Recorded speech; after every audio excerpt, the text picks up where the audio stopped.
आगाज करता हूं कि लोग कहते हैं कि आप नज्म, गजल, शेर बहुत अच्छे सुनाते हैं, लेकिन एक बात कह सकता हूं मैं कि न्यूज़ 18 इंडिया का माइक नहीं बंद होगा। आप सुनाना चाहें तो कोई शेर सुना सकते हैं। शुक्रिया ये आश्वस्त करने के लिए। हालांकि आज सुबह ही हम संसद में सदन ना चलने की कार्रवाई देख के आ रहे हैं। हमें उम्मीद है कि यहाँ माइक बंद नहीं होगा और कार्रवाई चलेगी देर तक। बहुत आराम से चलेगी, आप जैसे चलाना चाहेंगे वैसे चलेगी। दुख अपना अगर हमको बताना नहीं आता, दुख अपना अगर हमको बताना नहीं आता, तुमको भी तो अंदाजा लगाना नहीं आता। इरशाद, और आप बिस्मिल्लाह करें और शेर के साथ आगाज करें। और मुझे लोगों ने बताया कि बड़े तरन्नुम के साथ आप अगर कोई शेर पढ़ेंगे तो लोग यहां पे लुत्फ भी उठाएंगे, क्योंकि बहस सुबह से वही चले। और देखिए, ऐसे नहीं, जब अच्छा कोई शायर मौजूद हो तो उसका तस्दीक होनी चाहिए।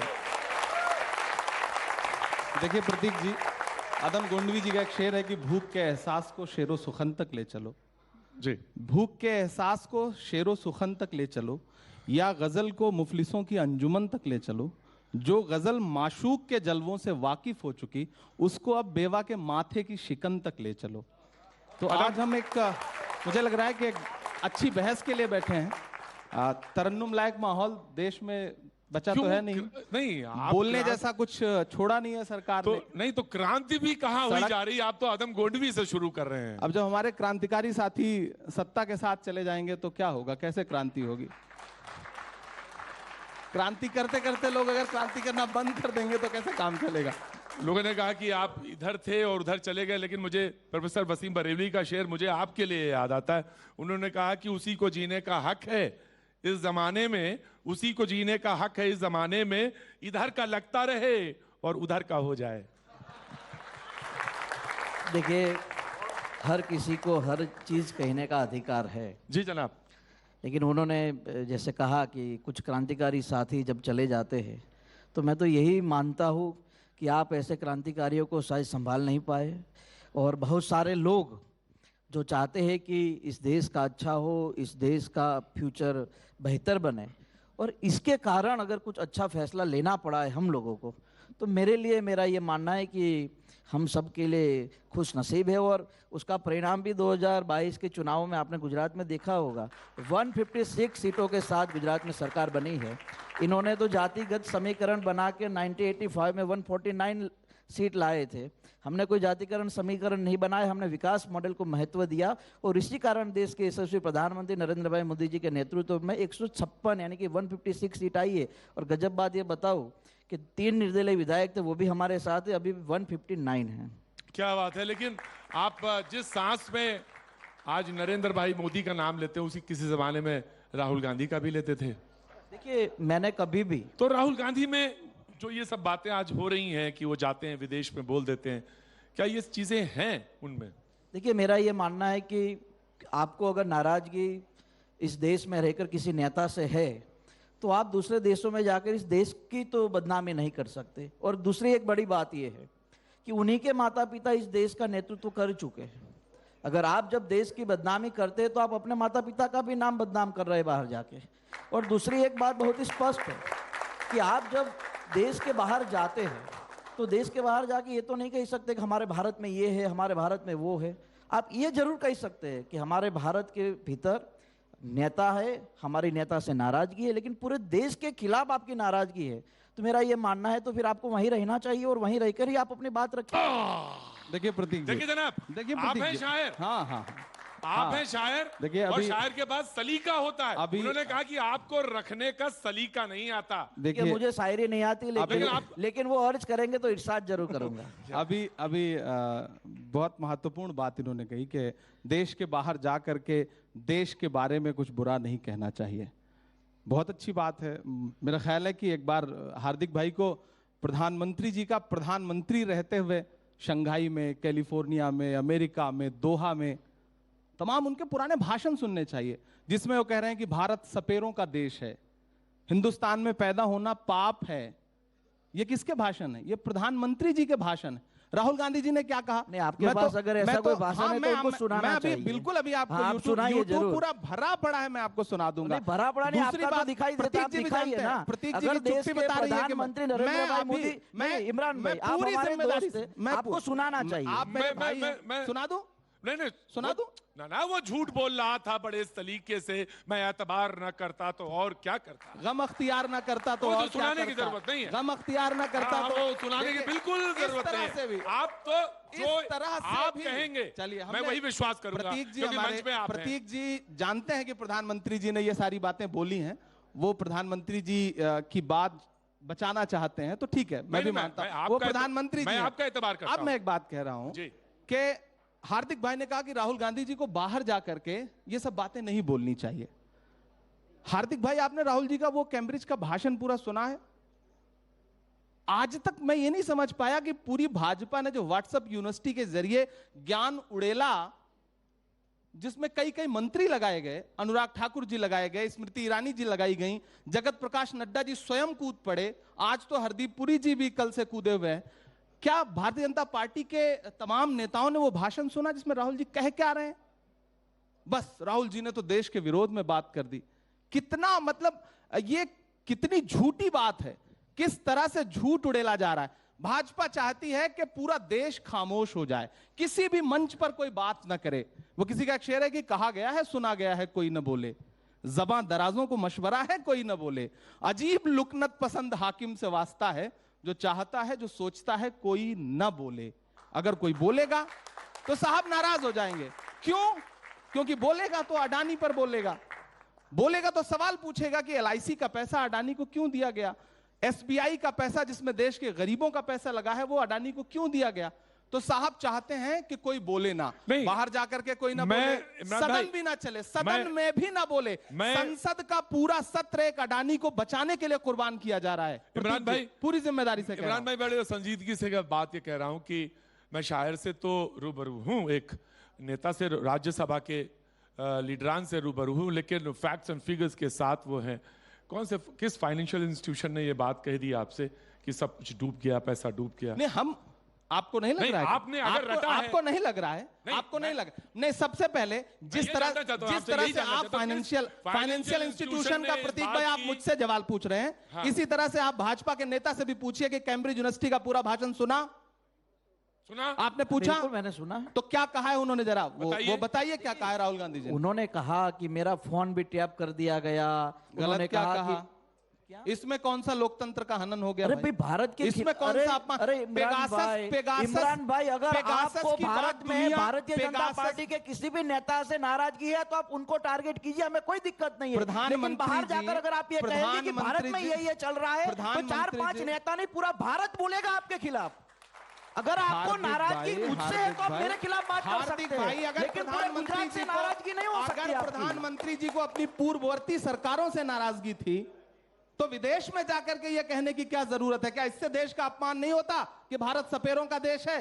भारत में पैदा होना, नरेंद्र भाई मोदी जब गुजरात के मुख्यमंत्री थे तो अमेरिका जाने के लिए आप ही के नेता उस टाइम तो वीजा न मिले इसके लिए सिफारिश किया करते थे। अब वीजा अमेरिका नहीं दे रहा था, उसमें भी कांग्रेस का हाथ, हर चीज में नेहरू जी का हाथ, हर चीज में कांग्रेस का हाथ। आपके लिए कितना कांग्रेस का रोना रोएंगे, हर चीज में कांग्रेस पर ही हाथ डाल रहे हैं ना। अडानी पे सवाल ना करें, अडानी पे इतना उछल क्यों जाती है पूरी भाजपा? मैं आपको बताऊं प्रतीक जी, जिस दिन से सत्र शुरू हुआ, आप अडानी पर भी, और दूसरी बात ये भी जिस दिन से सत्र शुरू हुआ है, सुनिए, आप भी अडानी और अंबानी पे सबसे ज्यादा जोर डालते हैं ना। जिस दिन से सत्र शुरू हुआ है, राहुल गांधी जी के भाषण के बाद जिस दिन से सत्र शुरू हुआ, 1 मिनट भी सदन नहीं चला। क्यों? क्योंकि पूरी भाजपा खड़ी हो जाती है और सदन को स्थगित करा देती है। संसदीय इतिहास में पहली बार ऐसा हो रहा है कि सत्ता पक्ष सदन को स्थगित करवा रहा है, हमें सदन में बोलने नहीं दिया जा रहा। जिस दिन राहुल जी लौट के आए, अगले दिन पूरी कांग्रेस खड़े होकर कह रही थी कि भाई आप राहुल गांधी जी से कह रहे हो कि माफी मांगो, तो राहुल गांधी जी आ गए, राहुल गांधी जी ने कहा हमें बोलने का मौका दीजिए। पूरा सदन म्यूट कर दिया गया। आपने विजुअल देखे होंगे। तो आप हमें बताइए कि फिर इस देश में लोकतंत्र है ना? विपक्ष को बोलने की आजादी, बोलने का मौका अगर संसद में भी नहीं मिलेगा, वो विजुअल आपने नहीं देखा कि जब सारी विपक्षी पार्टियों के सांसद मार्च कर रहे हैं, एक तरफ देश के लोकतंत्र का सबसे बड़ा घर और एक तरफ महामहिम राष्ट्रपति जी का आवास और बीच में विजय चौक और कम से कम सैकड़ों से ज्यादा, हजारों कह सकता हूं तादाद में पुलिस फोर्स और बीच में तकरीबन 200 सांसद। क्या आपको नहीं लगता कि लोकतंत्र को बिल्कुल बंधक बनाने की स्थिति बना दी गई है? उम्र तो आपकी ठीक ही है, मतलब हमारे से 45 तो ऊपर है। 35 साल है। 35 आप हर चीज को आगे बढ़ा बढ़ा के देख रहे हैं। मैं भाजपा से नहीं हूं भाई।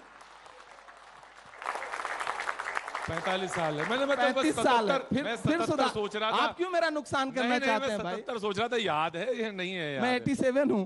नहीं 77 याद है कि नहीं याद है, मैं ये पूछा था। लेकिन मुझे 87 याद है क्योंकि मैं 87 में पैदा हुआ। 84 भी याद है। हमें सब कुछ याद है। तो हर जुल्म तेरा याद है, भूला नहीं हूं मैं। हाँ, तो 84 भी याद ऐ वादा फरामोश। हाँ। मैं वही कह रहा था, सन इतिहास। लेकिन बड़ी चर्चा है बुलडोजर की, मैं वहां आता हूं। जहां चाहे आप वहां चलें। हाँ, नहीं आपकी जहां इच्छा हो वहीं ले चलेंगे। तो बुलडोजर की चर्चा है, मॉडल की बड़ी चर्चा है। और कहा कि भाई इससे न्याय है, और लोगों ने कहा कि ठीक है, जहां पे गलत है वहां चलेगा बुलडोजर। देखिए, ये बहुत बड़ा प्लेटफॉर्म है। न्यूज 18 बहुत बड़ा प्लेटफॉर्म है। पूरा देश इस वक्त इस कार्यक्रम को देख रहा है। मेरी आंखों के सामने सैकड़ों की तादाद में शहर के, दिल्ली के और देश भर के जिम्मेदार लोग बैठे हैं।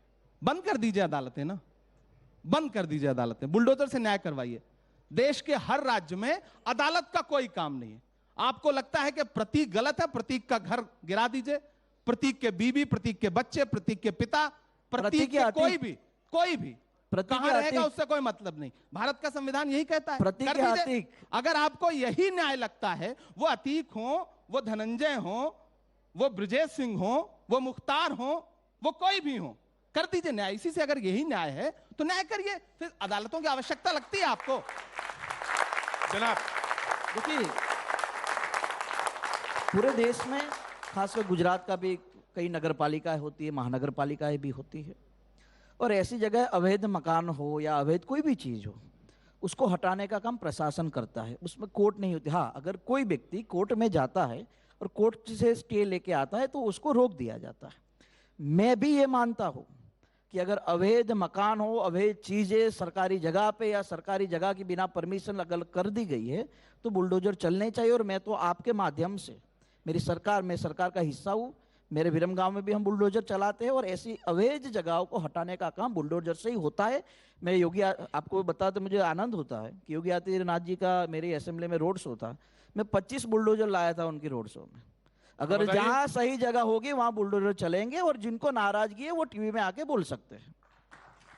बिल्कुल, सबकी अपनी अपनी राजनीति का। हमने तो हमने अभी उनको रोका नहीं, मैंने कहा है कि आप बोल सकते हैं। बहुत सामान्य बात कहना चाहता हूं। देखिए, राजनीति कहां आकर के खड़ी है और राजनीति ने अपना मकसद क्या बना लिया है। प्रधानमंत्री जी का अभी भाषण कहेंगे हार्दिक भाई तो वो भी सुना दूंगा। उन्होंने कहा कि मैं 2022 में इस देश के हर व्यक्ति के सर पर पक्का मकान देखना चाहता हूं, दूंगा, मैं आवास दूंगा। मैं मध्य प्रदेश के ऐसे, आपको डॉक्यूमेंट दे दूंगा, ऐसे ऐसे लोगों के मकान तोड़े गए जो प्रधानमंत्री आवास योजना से बने थे। गलती किसकी है? जांच का विषय हो सकता है। जांच का, पहले घर तोड़ दीजिए फिर जांच का विषय है। अदालतें बंद कर दीजिए, बंद कर दीजिए अदालतें।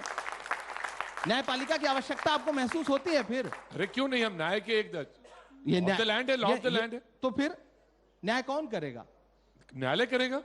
नेताजी गुस्से में हैं, घर तोड़वा देंगे।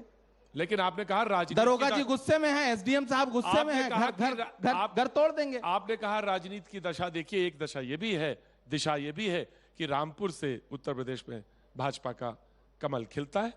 हाँ हाँ, खिल रहा है, देख रहा हूं।